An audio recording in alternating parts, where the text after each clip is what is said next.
Bab 382 lepaskan aku, Kak Valentino. Ellen yang menyuruhku melakukan ini? Hans langsung mengkhianati Ellen tanpa banyak bicara. Dia hanya ingin menjauhkan hubungannya dengan Ellen dan melarikan diri dari tanggung jawab ini, sehingga Hans pun tidak berpikir banyak. Namun, Hans menyesal setelah membocorkannya, kelakuannya ini memang sedang cari mati. Memang benar, setelah Hans selesai berkata, Valentino pun tersenyum dengan penuh arti. Jadi, Ellen yang memberimu kontak Jenny dan menyuruhmu untuk membohongi Jenny. Kalian berdua bersama-sama menipu Jenny. Setelah kamu mendapatkan kepercayaan dari Jenny, kemudian kamu membohonginya untuk pergi ke Mata Lavela.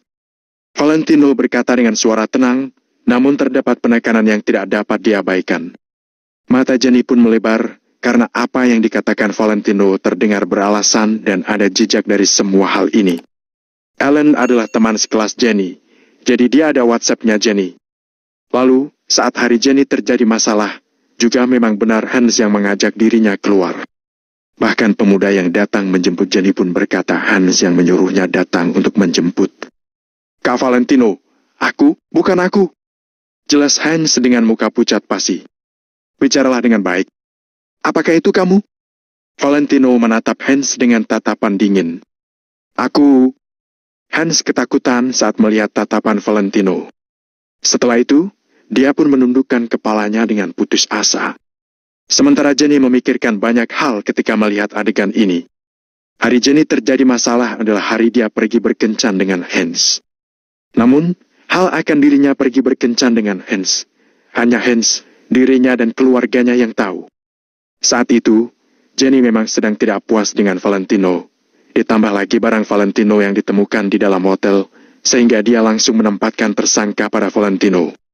Hanya saja, Valentino kemudian dibuktikan tidak bersalah. Pada saat itu, Jenny juga tidak berpikir banyak, lagi pula hal ini sangat menyedihkan baginya, jadi Jenny hanya ingin hal ini cepat berlalu. Namun, saat dipikirkan sekarang, bagaimana cara Ellen mengetahui keberadaannya? Hal ini dilakukan oleh Ellen, jadi bagaimana dia bisa mengetahui nama Hans, sehingga bisa membiarkan pemuda itu berkata padanya bahwa Hans lah yang menyuruh orang untuk menjemputnya. Sekarang, semuanya sudah bisa dipahami. Hans memiliki hubungan yang dalam dengan Ellen dan sudah berkontak dengan Ellen sebelumnya. Jadi, hal di Mata Lavela itu direncanakan oleh Ellen dan Hans berdua. Aku membencimu. Aku benci padamu. Tiba-tiba, Jenny berteriak keras, air matanya pun menetes keluar, lalu dia berdiri dan bergegas untuk berjalan keluar. Angel segera bangkit, memeluk Jenny dan terus menghiburnya. Jadi, kamu juga termasuk salah satu orang yang ingin bertindak buruk pada Jenny? Sekarang, kamu juga sudah melihat akhir dari Ellen, jadi kamu ingin cara mati seperti apa? Valentino sedikit mencondongkan badannya, melihat Hans dengan tatapan penuh arti. Bu! Wajah Hans pucat pasi, dia langsung jatuh ke tanah. Kak Valentino, maafkan aku, Kak Valentino, lepaskan aku, lepaskan aku. Hans terus memohon belas kasihan. Valentino seolah-olah tidak mendengar permohonannya. Kamu tidak perlu minta maaf padaku. Hans tertegun sejenak, kemudian berjalan dengan lututnya ke hadapan Jenny, dan meraih tangan Jenny. Jenny, maafkan aku memang suka padamu, kamu harus mempercayaiku. Lepaskan tangan adikku. Angel mendorong Hans menjauh. Air muka Jenny kesakitan, air matanya pun tidak bisa berhenti sama sekali. Ini adalah pertama kalinya Jenny memberikan perasaan pada seorang pria, tapi malah mendapatkan balasan seperti ini. Memanggilmu bajingan pun seperti sedang menghina kata bajingan ini. Angel menatap Hans dengan tatapan dingin. Ya, benar, aku adalah bajingan. Aku pun tidak sebaik bajingan. Jenny, Kak Angel, ampunilah aku. Jangan biarkan Kak Valentino menanganiku, hari mereka akan berani membunuhku. Hans berkata sambil mengulurkan tangan untuk menampar mukanya sendiri. Jenny, katakan saja bagaimana cara untuk membereskannya. Apakah membiarkannya menghilang ataupun melenyapkan seluruh keluarga Leonardi? Itu bukanlah hal yang sulit. Jawab Valentino dengan datar. Mendengar ucapan Valentino ini, Hans pun tercengang dan tengkurap di tanah, memohon belas kasihan dengan tangisan keras.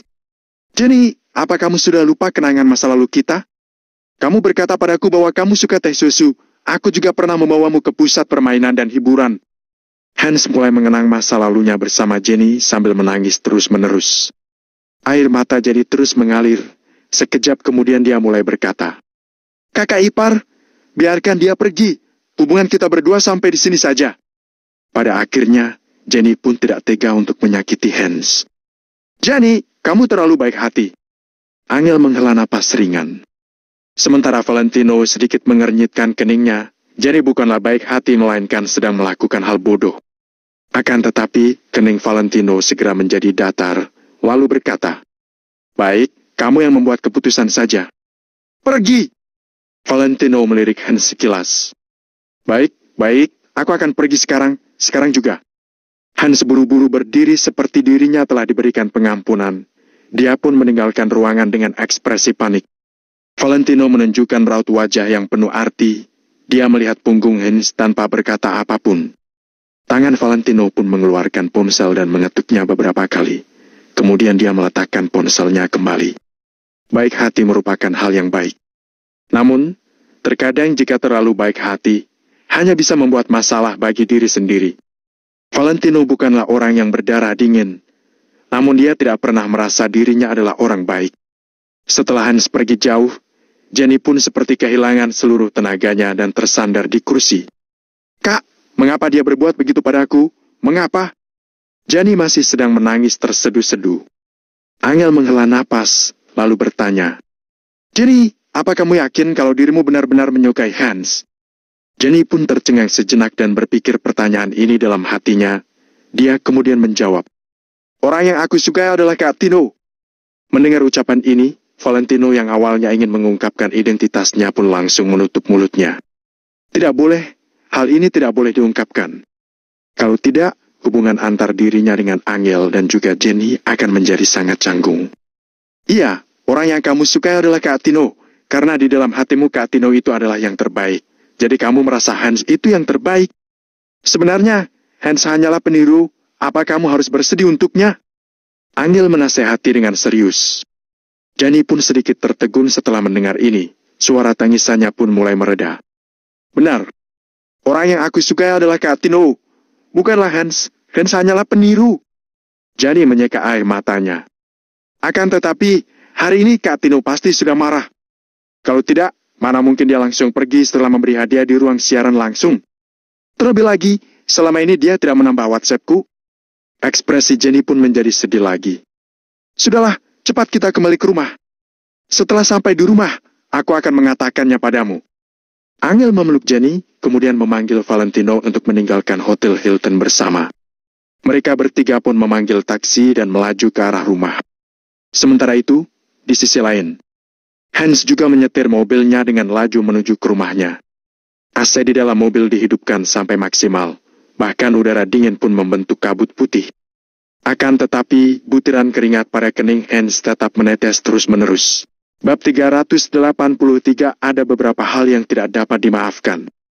Sekarang Hans hanya ingin pulang secepat mungkin, lalu menjelaskan seluk-beluk masalah ini kepada keluarganya, serta membujuk seluruh keluarga untuk pindah dari kota Neo. Kekuatan Valentino sudah tidak usah diragukan lagi. Bahkan tokoh besar seperti Eri pun harus berlutut dan memanggil Tuan saat dia bertemu dengan Valentino.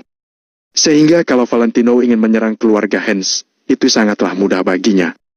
Jadi, Hans berpikir dirinya sekarang hanya bisa menghindari Valentino untuk sementara waktu. Jika kelak nanti Hans sudah memiliki kekuatan, tidak telat baginya untuk kembali berurusan dengan Valentino. Hans menginjak pedal gasnya sekuat mungkin. Akan tetapi, di depan mobil Hans tiba-tiba muncul sebuah mobil hitam tanpa pelat. Mobil itu selalu menghalanginya dengan sengaja. Jalan ini agak terpencil, sehingga jarang ada penduduk maupun mobil di sekitar sini. Namun, mobil hitam ini tidak mau mengambil jalur di sebelah Hans, melainkan berjalan di depan mobilnya dan menghalanginya terus-menerus. Hal ini membuat Hans yang sudah cemas merasakan amarah yang meroket di dalam hatinya. "Sial!" Hans menurunkan jendela mobilnya dan memarahi mobil yang di depan. "Sial, kamu ini bisa nyetir atau tidak? Seekor anjing yang baik tidak akan menghalang di jalan, mati saja kamu." "Brak!" Hans baru saja selesai berkata. Tiba-tiba terdengar suara keras pada mobilnya. Sepertinya sebuah mobil di belakang telah menabrak mobil Hans. "Sial!" Tabrak dari belakang. Hans buru-buru mengontrol kemudinya. Sebelum dia bisa menoleh untuk melihat ke belakang, Hans sudah melihat sebuah mobil tiba-tiba menyalip dari jalur di kirinya.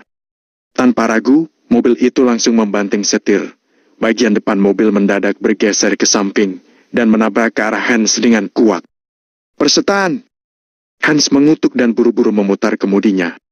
Akan tetapi, mobil itu jelas-jelas sengaja menabraknya, sehingga Hans pun tidak diberikan kesempatan untuk menghindarinya sama sekali. Brak! Bagian depan mobil menabrak ke pintu mobil Hans dengan kuat. Pintu mobilnya pun langsung berubah bentuk. Hampir saja menjepit kaki kiri Hans. Seketika raut wajah Hans pun berubah drastis. Saat ini, mobil Hans melaju di dekat kerap beton di sisi kanan jalan. Ban dan pelat bodi di sebelah kanan mobil pun bergesekan dengan kerap beton dan menyemburkan banyak percikan api.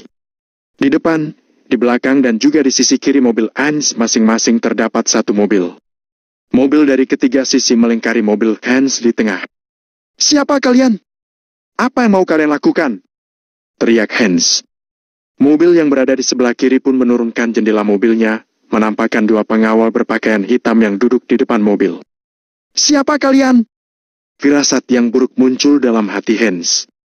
Kedua pengawal itu tetap tidak berkata-kata dan hanya menatapnya dengan raut wajah datar. "Aku tahu, pasti Valentino. Pasti Valentino yang melakukan ini." Hans tiba-tiba menyadarinya dan memaki dengan keras. "Persetan, Valentino. Bukannya kamu sudah bilang akan melepaskanku? Tuan muda Valentino ingin aku memberitahumu, ada beberapa hal jika telah dilakukan, maka tidak akan dimaafkan selamanya. Jadi, matilah kamu."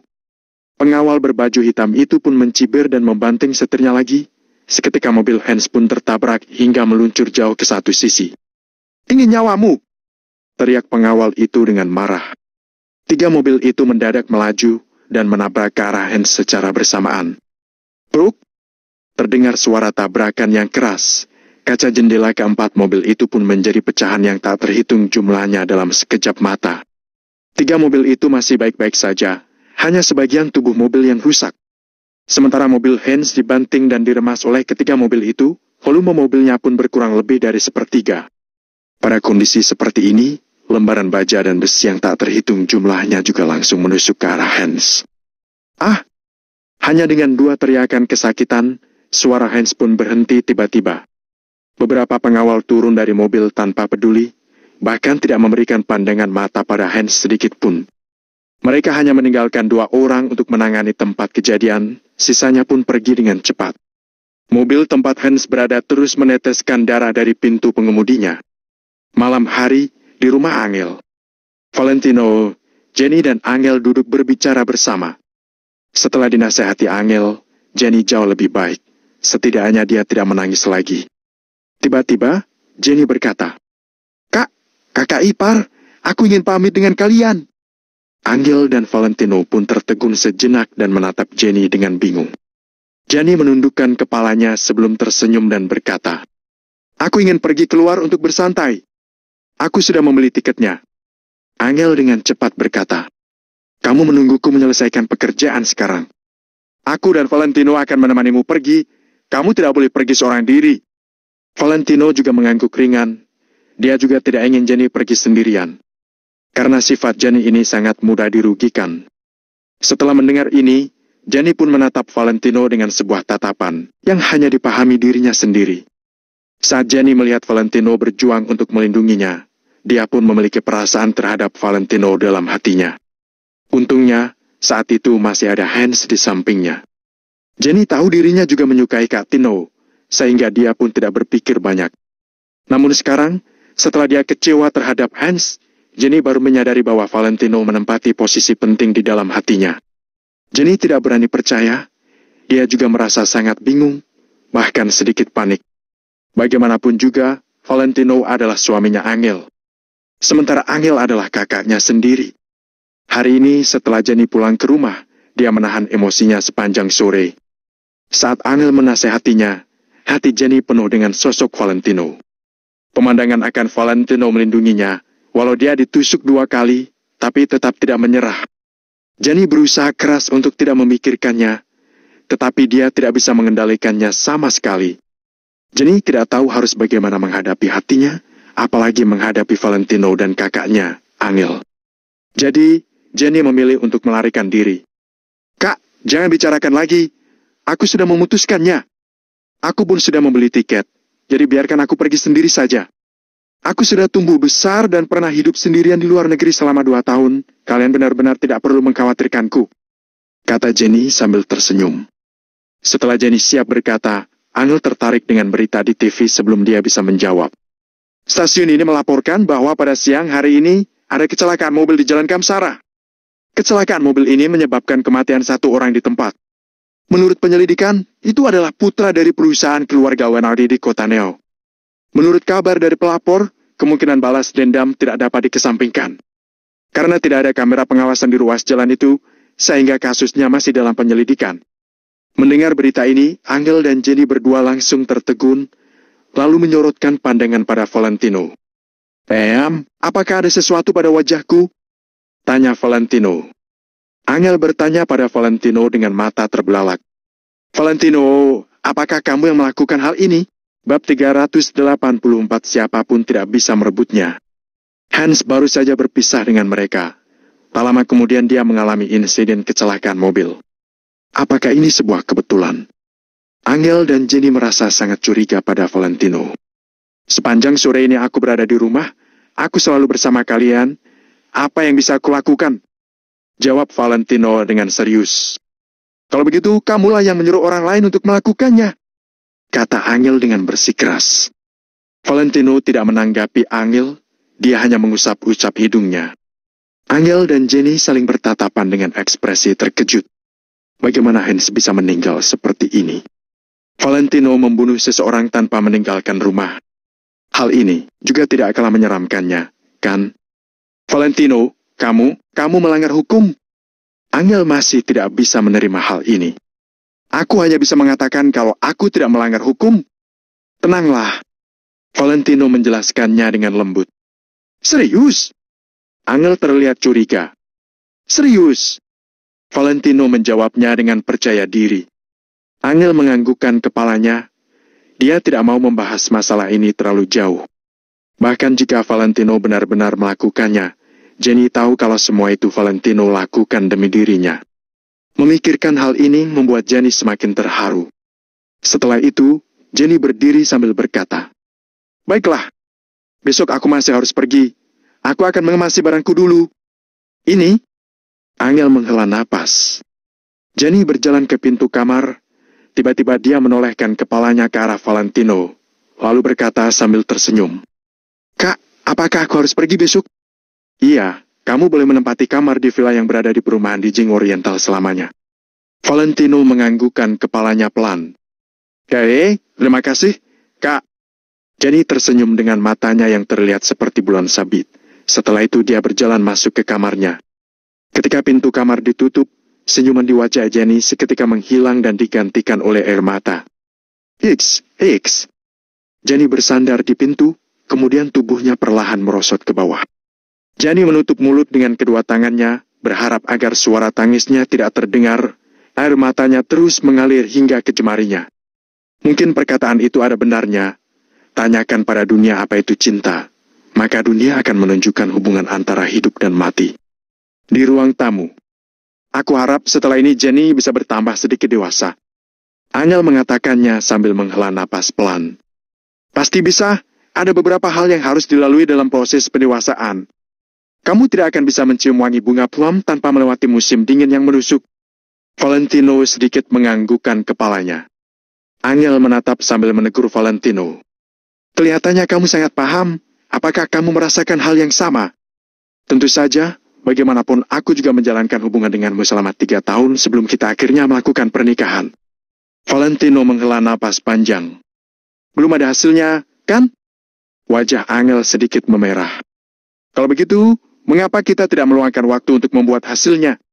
Valentino mengusapkan hidungnya. Belum sempat Angel berbicara, tiba-tiba saja ponselnya berdering. Rupanya itu adalah panggilan dari karyawan perusahaannya. Angel mengangkat telepon itu sambil menatap Valentino dengan perasaan bersalah. Seiring dengan laporan yang diberikan oleh karyawannya, wajah Angel perlahan berubah menjadi masam. Valentino mencoba memahami semua ini tanpa terburu-buru mengatakan apapun. Apa yang akan mereka lakukan? Apakah mereka bersatu untuk menurunkanku dari jabatan? Angel menggertakkan giginya dan nada bicaranya sedikit tergesa-gesa. Angel yang saat ini merupakan seorang presidir yang berwibawa, aura yang dingin menguar dari sekujur tubuhnya. Rapat umum pemegang saham? Jangan pikir aku tidak tahu apa yang mereka rencanakan. Baiklah, aku paham. Besok kita bicarakan lagi hal ini. Setelah Angel mengucapkan kalimat penutup, dia pun meletakkan ponselnya dengan kepalanya yang terasa sedikit pusing. Ada apa? Valentino menatap Angel. Pamanku dan Kiara menolak untuk dikeluarkan dari perusahaan, jadi mereka mulai mengincarku lagi. Aku sungguh tidak mengerti dengan apa yang ingin mereka lakukan. Kalau mereka dapat meneruskan usaha kekek dengan lebih baik, aku akan mengundurkan diri dengan senang hati. Dijadikan karyawan biasa pun tidak masalah. Angel menggelengkan kepala, kemudian dia mengulurkan tangan untuk menggaruk kepalanya. Valentino merasa bingung, apakah Hendrik belum melakukan tugasnya dengan baik untuk memberikan ancaman pada keluarga Kusuma. Kalau tidak, bagaimana mungkin keluarga Kusuma berani melakukan hal seperti ini? Selama belum mendapatkan persetujuan dari Nyonya Besar Kusuma, Valentino sama sekali tidak percaya kalau Bobby berani melakukannya. Sepertinya mereka masih enggan membiarkanmu memimpin grup Kusuma. Valentino tersenyum tipis tanpa merasa gugup sama sekali. Kali ini, mereka agresif datang untuk merebut alih kekuasaan. Aku sudah tidak bisa menahan diri lagi. Semakin Angel berpikir, semakin sakit pula kepalanya. Berhadapan dengan Bobby, mantan CEO, ditambah dengan bantuan dari Kiara dan dukungan dari Nyonya Besar Kusuma di belakangnya membuat Angel kesulitan untuk bertahan.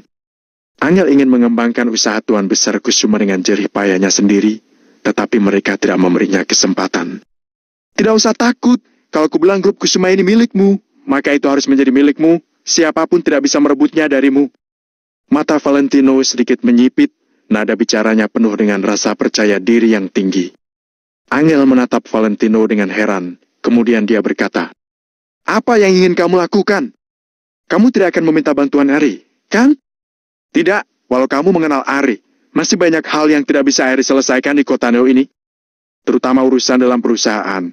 Kamu sama sekali tidak boleh mengancam para pemegang saham untuk mendukungku. Para pemegang saham itu telah bekerja keras untuk grup Kusuma. Aku tidak boleh memperlakukan mereka seperti ini." Angel mengatakannya dengan tatapan yang serius. "Tenang saja, aku tahu apa yang harus aku lakukan. Ajak aku ke rapat umum pemegang saham besok." Valentino menganggukkan kepalanya pelan. "Mengajakmu? Untuk apa?" Angel mengatakannya sambil sedikit terkejut. "Valentino, pemikiranmu terlalu sederhana. Kamu belum pernah bekerja di perusahaan, jadi kamu tidak tahu apapun tentang ini. Kalaupun aku mengajakmu ke sana, tidak ada yang bisa kamu lakukan." Angel sungguh ingin meminta Valentino untuk membantunya, tetapi mana ada urusan perusahaan yang sesederhana itu. "Percayalah padaku, aku pasti bisa, ajak aku ke sana saja." Valentino tersenyum tipis. "Tapi, ini rapat umum pemegang saham, kamu bukan pemegang saham perusahaan." Angel merasa sedikit canggung. "Tapi aku suaminya pemegang saham, apa aku tidak boleh pergi ke tempat rapat untuk menunggu istriku pulang?" Jawab Valentino dengan bangga. "Kamu, lupakan saja, kita lihat lagi besok." Angel menggelengkan kepalanya. Valentino menganggukkan kepalanya sambil tersenyum, tetapi tatapan matanya terlihat dingin. Karena Nyonya Besar Kusuma dan beberapa orang lainnya masih enggan untuk menyerah, maka dia pun tidak perlu merasa khawatir. Meski memiliki ikatan dengan keluarga Wijaya di kota Kamer, Valentino tidak akan bersikap rendah diri pada beberapa hal. Grup Kusuma ini harus menghargai Angel. Bobby, Robert, bahkan Nyonya Besar Kusuma pun tidak boleh tidak menghargai Angel. Karena mereka ingin mengambil alih kekuasaan, maka Valentino akan menunjukkan kepada mereka apakah mereka benar-benar bisa mengambil kekuasaan ini atau tidak. Kebetulan sekali, Valentino juga dapat menggunakan kesempatan ini untuk melihat siapa orang-orang di perusahaan yang benar-benar mendukung Angel. Di rumah Bobby, Kiara, kedua orang tua Kiara, Robert dan beberapa orang lainnya mengadakan pertemuan lagi. "Ayah, selain kita, perusahaan masih memiliki 12 orang pemegang saham lainnya. 7 di antaranya sudah bergabung dengan kita hari ini. Hanya ada Richard dan keempat orang lainnya yang bersedia mendukung Angel." Robert melaporkan situasi saat ini. 7 orang saja sudah cukup. keluarga Kusuma tidak berpartisipasi dalam pemungutan suara. Pada saatnya tiba, kalau hasilnya 5-7, bukankah Angel tetap akan dikeluarkan? Kiara tersenyum puas setelah mendengar laporan Robert. Semuanya ikut menganggukkan kepala dan tersenyum puas. Keputusan akhir dari rapat umum pemegang saham adalah melihat pendapat dari para pemegang saham. Ketika pendapat mereka tidak sama, maka otomatis mereka akan menyelesaikannya dengan melakukan pemungutan suara. Sekarang berkat usaha Bobby, mereka berhasil menarik 7 orang pemegang saham ke pihak mereka. Sedangkan hanya ada 5 orang yang berada di pihak Angel. Apa yang harus dia lakukan untuk memenangkan pemungutan suara? Ingat, besok kita tidak hanya akan mengambil alih posisi, tetapi juga mengeluarkan Angel dari perusahaan. Kali ini, kita harus menyingkirkannya, agar tidak terjadi masalah di kemudian hari. Bobby menyipitkan matanya, tatapan matanya membuat orang lain bergidik ngeri.